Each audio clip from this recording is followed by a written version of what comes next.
So it looks like Sean Kingston has officially ruined his own life after being found guilty on multiple different felony charges related to financial fraud, with the government convicting him for stealing over $1 million. Not only is he going down for it, but his mom has also been arrested, charged, and found guilty of the exact same charges. Now, some of y'all may remember Sean Kingston from the music that he released in the early 2000s, specifically his breakout hit, Beautiful Girls, that dropped in 2007. It was a reggae-infused pop single that climbed the Billboard charts, eventually hitting #1 and pretty much making Sean Kingston a superstar overnight. At just 17 years old, his smooth vocals and blend of Jamaican-American influences stood out. He quickly followed up Beautiful Girls with songs like Take You There and the dance floor anthem Fire Burning, which further cemented his popularity. By 2010, Kingston was collaborating with pop's biggest names, most notably Justin Bieber, on the top 20 single Eeny Meeny, exposing him to an even wider audience. Kingston's self-titled debut album went gold, and he became known for feel-good, summer-ready tracks that appealed to both pop and R&B fans. However, his moment in the spotlight would be short-lived, and everything would eventually come crashing down around him after a series of bad decisions and legal issues started to take precedence over his music career, leading him down a path that would end in him and his mother both being convicted of fraud.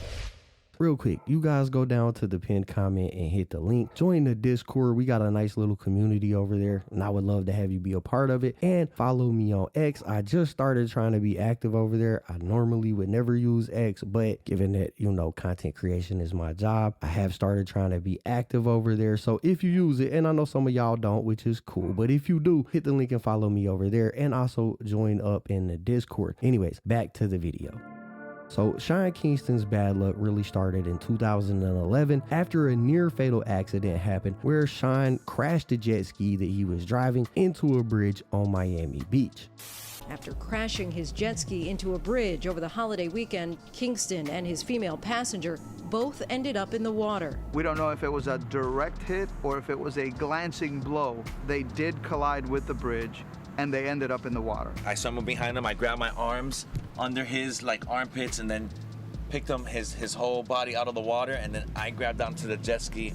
So he was like this. I was telling him, don't worry, there's help coming, keep your head up. Officials say nothing at this point indicates alcohol played a role in the crash. Kingston's mother told me that he rides jet skis all the time. Earlier this month, he tweeted, "I love Miami. Jet skis, anyone?" He was taken to the hospital in critical condition, and while being treated, doctors discovered that he had a broken jaw and that he had torn his aortic artery, an injury that they had to fix by performing open heart surgery, resulting in a 23-day stay at the hospital before he was released. When he was released, he thanked God for giving him a second chance at life and said that he couldn't wait to get back to what he was supposed to be doing, which is music. But why back to life, man? You act like you were dead. No, but I almost died. I was in a big jet ski accident, a year and a half ago, almost died. God gave me a second chance back at life, and I figured, I'm very close to God, and I have a great relationship with God, and I felt like, I owe him a lot. For him to give me a second chance back at life, back to doing what I love to do, back to music, and back in this industry, back, everything it starts with the word back, so I feel like it's only right, back to life, you know what I'm saying? Wow. So despite this setback, Kingston continued to release music throughout the 2010s and 2020s. He dropped 2 more studio albums, Tomorrow, that came out in 2009, and Back to Life, that came out in 2013. And he kept his name in circulation by dropping mixtapes and featuring on other people's records. While he never quite replicated his initial chart-topping success, he was able to maintain a pretty loyal fan base. He also joined in on nostalgia tours and shared stages with other acts. For example, in June of 2023, he performed on the Hot Summer Nights tour alongside TLC and Shaggy, showing that he could still draw crowds with his classic hits. By this time, though, the spotlight on Kingston was increasingly being stolen by his offstage controversies rather than his new music. As Sean's music career continued to unfold, a series of controversies began to cloud his public image. One of the most serious allegations came in 2010 when a 19-year-old woman accused Sean and his associates of gang R-wording her in a Seattle hotel room after a concert. Prosecutors ultimately denied the file criminal charges in this case, citing inconsistencies in the accuser's story and insufficient evidence, and the initial case was dropped because the alleged victim was found to not be credible enough to proceed. Hey man, could you comment on the 2 girls trying to charge you with song? It was. Nah, man, that's a rumor, disrespectful, man. Come on. So no comment? They dropped the case. Yeah, innocent. Innocent, of course you are. Thank you, man. Yeah, I know. However, the woman did file a civil lawsuit in 2013 where she was seeking $5 million in damages for the alleged incident, claiming that she suffered severe emotional trauma, and Sean vehemently denied the allegation. In 2013, he settled this lawsuit out of court for $100,000. He claimed that he only settled this lawsuit so he could avoid the distraction of a trial as he was preparing to go on tour. The lawsuit's fallout nonetheless hit Sean's reputation. In fact, a college even canceled his scheduled performance that year, citing a zero tolerance policy for sexual assault in light of these accusations. Kingston remained quiet on these accusations for a while, but eventually spoke about it all in an interview that he did with Sway on the radio. We're talking about your life and your friends' life, like Justin Bieber and all the younger guys. You know, before you guys got famous, y'all wasn't getting no. Let's just be honest. Girls weren't checking for them. Girls were not checking for them. No, not always in every case. I could see Sean getting some before he was famous. I'm gonna keep it G. I'm gonna keep it G. Sway. You know what I'm saying? You know I love you, my dog. But I was getting before I was Sean King. But no. But I was getting the different type. What do you mean by that? So I was like mega just confused because I remember seeing a story on TMZ and a girl had come out and said that she had gotten date by you and your shocked. I just seen that entourage too. and essentially got gang by an entire team, but I had never heard your side. That girl was in my room for 10 minutes. That's all it took you? 10, no. I'm Jamaican, man. I got stamina. I'm rude boy. I want to tell. Around with your boss, man. 10 minutes, man. I want to tell, man. 10 minutes, brother. But listen, she was in my room. Basically, she came with a friend. You know what I'm saying? Like, she came, and to be honest with you, I don't tell the story there, like, because it's been people have asked me, but it's a Sway. And to be honest with you, it's completely 100% bull. Like, you know what I'm saying? I did know the girl. Not know her. Like, she came with a friend of mine. She came to the hotel room. She's like, okay, let's turn up. And let me remind you, this same girl tried to sue Pretty Ricky like 2 months before, like a couple months before me. You know what I'm saying? So she's already known for in Seattle, Washington as a girl that's on the come up. You know what I'm saying? Like, so that's what she was targeting of. So if you notice, when she said she got, the police came to my room, like, you know what I'm saying? Because she came with another friend. You know, I had a friend in Seattle, was like, she's gonna bring some couple girls over. So the girls came over and she came in the room and she was there for 10 minutes and she left. And I'm like, yo, they said I raped her. I'm like, what's going on? What you mean? She's like, she's downstairs, she's crying. I'm like, huh? I was like, what you mean? Me and her had a conversation. We ain't even, you know what I'm saying? Bro, literally, like, police came up, all this, like 6-7 people. They did tests, all that type. They put the swab, they did all that. Everything came back. You know what I'm saying? Yeah. She did her criminal report. She had 6 different stories. Wow. She had 6 different stories. The police was like, bro, let's go. Like, I'm not even, like, you know what I'm saying? So the court, it was never criminal. Like, it was no criminal. Okay. So now, since the criminal was over, now she was after the money. She's like, oh, I need something now. My life has never been the same. I can't sleep at night. I need something. So she was going after like some $2 million, $3 million. And I was like focusing on my album, and it was like, she, you know what I'm saying? My mom was like, no, we're gonna fight it. And I was like, Mom, listen, you go through all that, you're gonna have to spend more money on lawyers, you're gonna have to go through. I said, listen, man, just give her $100,000. You know what I'm saying? I just paid her off just to get it. But it's sad because anybody can go through this. Whoa. And it's like, why is it? And it's like, why, huh? 100,000? Yeah, but from 2 million Sway. 2 million Sway,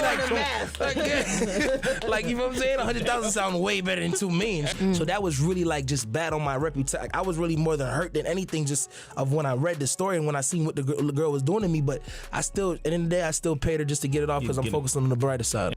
This would only be the start of his problems, though, as he also found himself in the middle of violent confrontations as well, like in 2016 when he was involved at a brawl at an LA nightclub that left him as the victim of robbery. Apparently, a fight broke out and Sean was beaten and robbed of a $300,000 chain at the Penthouse nightclub in Los Angeles. The incident was well documented, and at the time, Sean made videos where he would call out rapper The Game, claiming that The Game is the person who set the whole thing up. Now, The Game did respond, basically denying it and saying that Sean was begging him to help get his stuff back when this all happened, And the Game also claimed that Meek Mill was the one who told Sean the Game was who set it up. Both rappers, the Game and Meek Mill, were present at the nightclub the night that this all went down, resulting in this back and forth right here.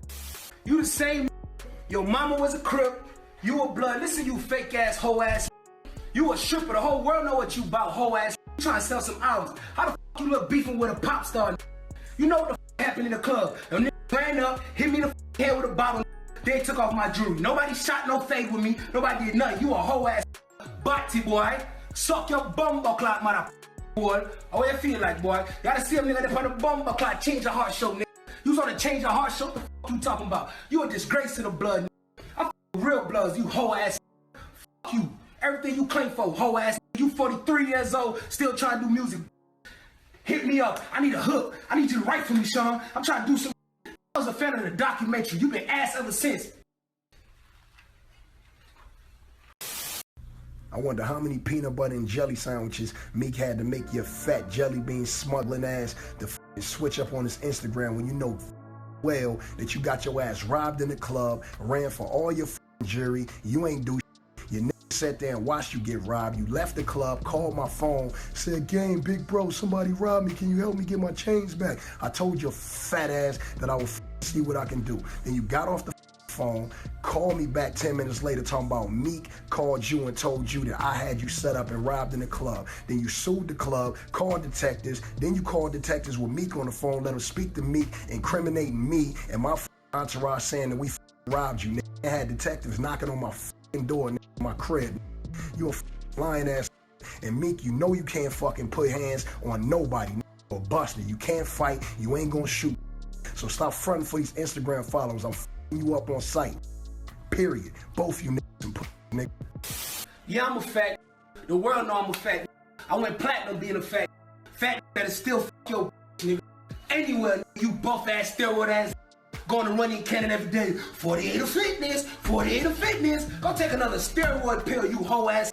You was wearing a thong. You can't talk to me. I ain't no rapper. I ain't gotta be no street. The world know what you is. You ain't even good in your own city. You was beefing with your brother, Big Face 100. He the real street. Stop rapping about your brother like you hoe ass. You a hoe. And the whole world know. Black Wall Street, you the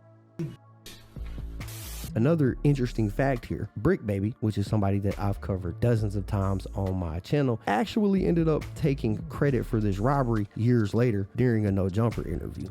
Sean Kingston, he been scamming for years though. I had to get up on Sean Kingston. I had a backstory. Scam you for some juice? Yeah, but I booked cuz though. I took his chain and his rings and told me That's amazing. This is when I'm the tour guide, you know what I'm saying? When I'm taking pride of being the tour guide to LA and should be your only tour guide in LA, you know, when I was feeling like that. And I was hollering at him. He took it off with no type of. And nothing ever came from it? I mean, you owed me. What you gonna do? Call the police? Right, but he never tried to make it a situation or anything? With who? Yeah, so that was just a fun little fact. Then after this, in February of 2017, Kingston had a notorious run-in with the hip-hop trio Migos in Las Vegas. According to multiple reports, an argument allegedly over comments involving fellow artist Soulja Boy turned physical. Migos members allegedly assaulted Sean, kicking and stomping on him until someone in Sean's entourage fired a gun into the air to stop what was happening, and Sean decided that he would combat the reports that were coming out about this by going on the evening news to air out his grievances. Popular singer Sean Kingston wants to clear the air tonight about exactly what happened near the Strip yesterday when his best friend pulled out a gun and shot into the air. His friend is now facing felony charges. It all stems from a surprise run-in with a hip-hop trio. Sean Kingston says that his friend fired that shot here near the Sands Expo in self-defense. He says members of the group Migo jumped him. He talked with us about the incident exclusively tonight. You feel me? You see my face. It was no beat down. It was none of that. You know what I'm saying? It was a jump, but it wasn't a jump. You get what I'm saying? Music artist Sean Kingston is laughing it off tonight. He says 9 guys came after him, including members of the hip-hop group Migos, after leaving a fashion show at the Sands Expo and Convention Center. We went out there thinking we was going to have a conversation. Kingston says he was tricked into meeting up with them outside. They FaceTime me, yo, come outside, let's talk like men. I miss you, let's chop it up, you know what I'm saying? And as soon as I went outside, it was no talking. It was people, they just started jumping on me, started throwing punches. I didn't have a chance to put my set up. I didn't have a chance to do nothing. At the time, Kingston was with 3 other people and didn't predict any trouble. It was very shocking, because no matter what goes on, it's kind of like, they've been to my house, I've been to their house. My mom cooked for them, you feel me? Like, we don't do industry friends over here. It's either you rocking with us or you ain't rocking with us, period. Why they wanted to beat him up, he says he doesn't know for sure the reason, but is glad his best friend Moses Johnson, also known as Bojack, was nearby. He held the situation down. He wasn't trying to hurt nobody. He wasn't trying to do anything. The both met up at the house they were staying at for the week after police say Bojack fired at least 1 shot into the air during the scuffle.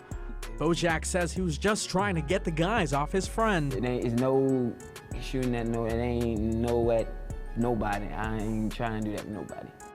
Now, this beef stemmed from Sean's association with Soulja Boy, as Soulja Boy and the Migos had a little beef going on at the time, and Soulja Boy had made a video and posted it to social media, basically claiming that he sent Quavo, which is one of the rappers in the Migos group, the address to his house so that they could fight, and Quavo didn't show up. Sean was in the room with Soulja Boy and seemed to confirm what Soulja Boy was saying, and I guess the Migos didn't like that very much. Gotta fight one-on-one with Soulja. Y'all can ask Quavo, go interview Quavo. I text him the address to my house. Who do that? Who do that? Keep it real. Who do that? I text the address to my house, bro. Still ain't came, bro. The truth coming out. We gonna expose you niggas, bro. We let y'all niggas make it. We let y'all make it. Now y'all wanna try to flex on the big homie. Crazy though, bro, because at the end of the day, I was right there. Nigga said pull up, he want to fight one-on-one. And shit had to go to no social media. Nigga was gonna try to, you know what I'm saying? Nigga, you want to hit? Nigga said, let's go, let's fade. You know what I'm saying? Nigga want to fight one-on-one. Nigga was trying to take it to no social media, no diss song, no nothing. It was to the point where bro ain't show up, then it was just like, okay, he want to go in. You feel me? For So, real. you know what I mean? Niggas was waiting. Niggas push back their studio time, all type of shit just to fight one-on-one with bro. Ultimately, no charges ended up being filed against anyone for this brawl, but the very public nature of the altercation added to Sean's growing list of headline-grabbing incidents. Anyways, in addition to these high-profile incidents, Sean had spats and allegations in the press that kept his name in controversy throughout the years. In 2021, a music video director known as Godlike, spelled Gxdlike, accused Sean of assault, claiming that the singer punched him and pulled a firearm on him during a disagreement over a video shoot. Sean once again denied the allegations and no formal charges were brought in that case, but this story spread via TMZ and added to the narrative that Sean was frequently at the center of trouble. By this point, stories about Sean's legal and financial issues were becoming more frequent than news about his music, paving the way for more serious legal woes to come down the road. On June 28, 2018, he found himself in trouble again when a jeweler accused him of kidnapping and robbing one of his employees after a transaction gone wrong. According to reports, Amanda Torres was in Miami for vacation when her boss called her regarding a jewelry transaction that he wanted her to complete while she was on vacation, as Sean Kingston was also in Miami at this time. The boss explained that his employee would pick up 2 pieces of jewelry from a store in downtown Miami and then go to Sean Kingston's house to sell the jewelry for $75,000 and take in a trade-in watch. When the employee drove to Kingston's home, she learned that Kingston did not have the full $75,000. Instead, he only had $24,000. However, he still wanted the jewelry and said that he would pay the $24,000 as a sign of good faith, with the intention that the next day he would withdraw the rest of the money and retrieve his trade-in watch. This would have completed the transaction. The employee allowed Sean to take the 2 pieces of jewelry and took the $24,000. The next morning, Sean's mom called this employee and explained that she would withdraw the $50,000 from a bank on behalf of her son. She also explained that she needed a ride to the bank and asked if this employee would pick her up from her son's home. At this point, she had only received $24,000, but when she picked up Sean's mom did have the collateral watch that he was trading in, and with that, she thought that she was about to receive the $50,000. that they discussed the previous day. So they pick up Sean's mom, they drove her to the bank. His mom withdrew $50,000 and handed the money to her. They then returned to Sean's house, but when they got there, he wanted to talk. He said that he didn't want to trade in the watch that he had just given them, and instead he wanted to trade in a different watch. The employee refused to accept the substitute, and apparently they had a negotiation that lasted nearly 3 hours because of this. Sean eventually decides that he don't no longer want the jewelry and asked for his money back. The employee handed Sean his watch back and asked for the 2 pieces of jewelry that she had allowed him to take the previous day. Sean refused, stating that he was only going to give her back the jewelry if he had received all of his money, which at this point had been placed in a jewelry store safe. So Sean demanded that they drive downtown to retrieve the money, and again restated that he would return the jewelry once he received the rest of the money. She called her boss to explain the situation, and her boss advised her that they should just go downtown together so that they could finish this transaction. They got into his Bentley coupe. Sean was driving and had an unknown Latino male in the front passenger seat. Before they drove off, Sean asked this dude for his gun. They drove back. She got the money. She gave it to Sean. He gave it to one of his associates to count to make sure it was all there. She then told him to let her out of the car and to give him the 2 pieces of jewelry back because he now had his money. In response, he yelled at her and said, "I'm not letting you out. I need to make sure all my fucking money is here. You're not getting out." Apparently they counted the money multiple times. During the counting, Sean took off the jewelry, placed it in a box, and handed the box to this employee, but still would not allow her to leave. The guy who was counting the money told Sean that he had only received $23,700, which is $300 short of what he was supposed to get. And when Sean heard that, he tried to take the jewelry box from this employee. They struggled over the box. Sean overpowered her and took the jewelry box. And when this employee protested against that, Sean took out the gun that he had got from his friend, racked the slide, and pointed it at her, telling her, "You're not getting out of the car because I don't have all my money." She asked to count the money herself and explained that all the money was definitely there. Sean gave the money back. She counted it and the money was in fact there. He apologized for pointing the gun at her and she got out of the car. The body cam footage of this lady explaining the situation to police did eventually leak online. My customer called me up, want to sell some jewelry to Sean Kingston. I said, "Yo, be careful, this guy's a crook. He's a scumbag. That's what he do. He screw people." I met Sean Kingston, turned around, he pulled the gun out on me. He was like, "You're not going nowhere, I ain't got all my money." And then I guess he got nervous because I didn't get nervous about the gun. Let me count since your man can't count. You got all your money, you need to count slower. Did he point the gun at you or he Yeah, because I was in the backseat, we were in the coupe. Just pulled the gun out, cocked it back, turned around and was like, "You ain't going nowhere, I ain't got all my money." It shouldn't be broken, I don't think. He can't be out here just trying to get over on people that pulling out guns on people. So who was the one that actually pulled the firearm? Sean Kingston, like he had the firearm. Sean Kingston was driving the car. Driving the car. I went to his house. I dealt with him yesterday. He was going to give me $75,000 in cash. It was like, we don't have the whole 75. We headed to the bank. His mom got the rest of the money. Why were you only going to get 75? Because he has a Sky Dweller watch that he wanted to trade in. When I got there yesterday, they told me, "Oh, I only have 24. Came down. Going back and forth because he kept saying like, "Oh, I got a video shoot tomorrow. I need my jewelry." So you take the 50,000 back. We'll go pick up the 24. He threw the box by his feet and he was like, "You ain't getting out." And he just kept getting right. I said, "Well, you ain't gotta you getting all. You trying to strong arm me right now." He just pulled out his gun. He cocked it back and he said, "You're not leaving this fucking car. Y'all owe me money. You over here pulling out a gun on a female. You ain't not looking tough at all. Like you need to relax." By the early 2020s, Sean's name had become synonymous not just with the mid-2000 pop hits that he was putting out, but also with this pattern of financial and legal problems. In particular, Sean, alongside his mother, whose name is Janice Turner, developed a reputation for failing to pay for high-end goods, leading to multiple lawsuits and eventually criminal charges. Reports dating back to 2015 show Sean and his mother were successfully sued by jewelers and luxury retailers on several occasions. For instance, in 2015, a New York jeweler won a judgment of $356,000 against Kingston after he allegedly took expensive watches without paying. 3 years later, in 2018, the mother-son duo had to pay another $301,000 to another jeweler in a similar case involving 9 different pieces of jewelry that they obtained under false pretenses. This included a pendant of his initials, a diamond Jesus piece, and a belly ring chain. That's crazy. A belly ring chain is crazy.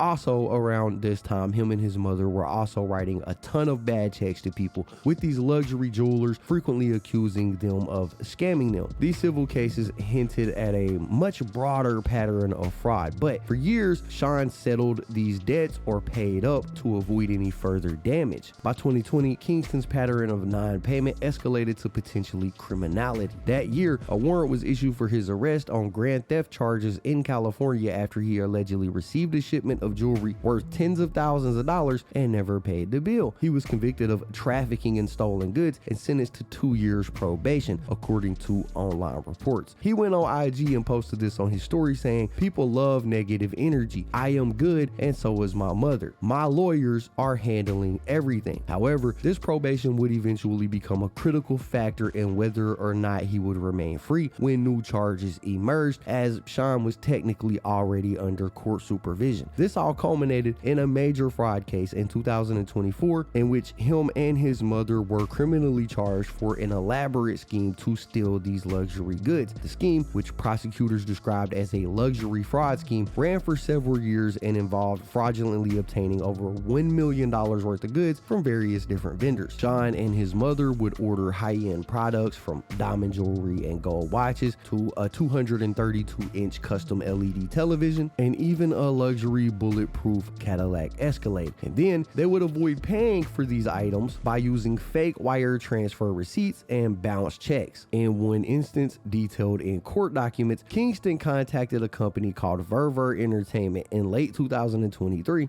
to purchase a $150,000 home theater system. He put down $30,000 and falsely claimed to have a working relationship with Justin Bieber, even promising promotional Instagram videos with Bieber in order to secure the rest of the credit. The company installed the massive TV in Sean's South Florida mansion, only to be met with excuses and no payment afterwards. They would eventually repossess the TV after the police raided his house and started seizing his assets. And there certainly has been a lot of movement here at this home over the past few hours. Detectives with the Broward Sheriff's Office, they have literally been here on site all day long. As you can see, there is a mobile command post set up just outside of the home, and all of this has to deal with some very pricey equipment that allegedly was never paid for. A high-profile raid underway Thursday at this multi-million-dollar home connected to musician Sean Kingston. An attorney for a company called Verver Entertainment says Kingston had a $150,000 television entertainment system installed in the home, but he never paid for it in full. We know that our property is inside this house right here. Basically a sales pitch that he goes through to defraud people. He's never paid my client for this $150,000 television. More than a dozen deputies with the Broward Sheriff's Office carried out the raid on the Southwest Ranch's property, carrying boxes of evidence and even large pieces of something that was kept under wraps. At one point, a Bentley SUV was towed away from the home. This was not an isolated incident. Prosecutors later revealed that between October 2023 and March 2024, Sean and his mother engaged in multiple similar scams. They allegedly stole almost $500,000 in jewelry, about $160,000 in luxury cars, $86,000 worth of custom furniture, and even conned banks out of over $300,000 via fraudulent wire transfers. To execute their scheme, the mother-son duo would provide fake confirmation receipts for wire transfers as proof of payment to the people selling them merchandise, tricking businesses into handing over goods before payment was actually sent. In reality, no money was ever sent, a fact that came to light when vendors discovered the wire confirmations were in fact forged. A telling piece of evidence was a text message that Kingston sent to his mother telling her, "I told you to make a fake receipt, so it looks like the wire transfer will be there in a couple of days." The fraud operation unraveled in May 2024 when one of the scam vendors, Verver Entertainment, lost patience and went to authorities. And on May 23rd, 2024, a Broward County SWAT team raided Sean's rented mansion in Southwest Ranches, Florida. They arrested his mother, Janice Turner, on the spot and recovered some of the unpaid for items like the TV and the car that we seen them taking a minute ago. Kingston himself was not home when they arrested his mother because he was actually performing at a U.S. Army base concert in California that day. But that did not keep him free for long, because within 3 hours, U.S. Marshals located and arrested Sean at Fort Irwin in the Mojave Desert immediately after he stepped off the stage. On Kingston back in Broward, and his latest soundtrack sounds like this. Organized scheme to defraud, criminal use of personal identification, grand theft, fraud, insufficient funds check. The judge reading off a laundry list of his charges after he was arrested in California, where he was performing and brought back to South Florida to face allegations of fraud, more than $1 million worth. And Mr. Anderson allegedly committed these offenses while on probation in the state of California for trafficking and stolen property. Somebody call 911. His mother is also facing those charges, accused of using his name to get luxury goods released to them. And then once they'd get it, investigators say they just wouldn't pay. They'd even name drop other celebrities like Justin Bieber to get discounts. New video dropped on World Star Hip Hop's YouTube page using local tent footage of the raid and the arrests to give him street cred, I suppose. He was taken into custody in California on a fugitive warrant and held without bail initially. And within days, Sean had waived extradition and was transferred back to Florida to join his mother in jail. Notably, because Sean was already on probation for the 2020 jewelry case, this arrest also counted as a probation violation, adding another strike against him. In July of 2024, a federal grand jury formally indicted Sean Kingston and his mother, Janice Turner, on 1 count of conspiracy to commit wire fraud and 5 counts of actual wire fraud. Federal prosecutors took over the case given the multi-state nature of the crimes that were committed and the use of interstate wire communications. The indictment outlined how Kingston and his mother obtained quote-unquote $1 million worth of items through this fraud, where they targeted these high-end jewelers, banks, and luxury retailers. Each wire fraud charge carried up to 20 years in prison, meaning that Sean was theoretically facing a maximum of 120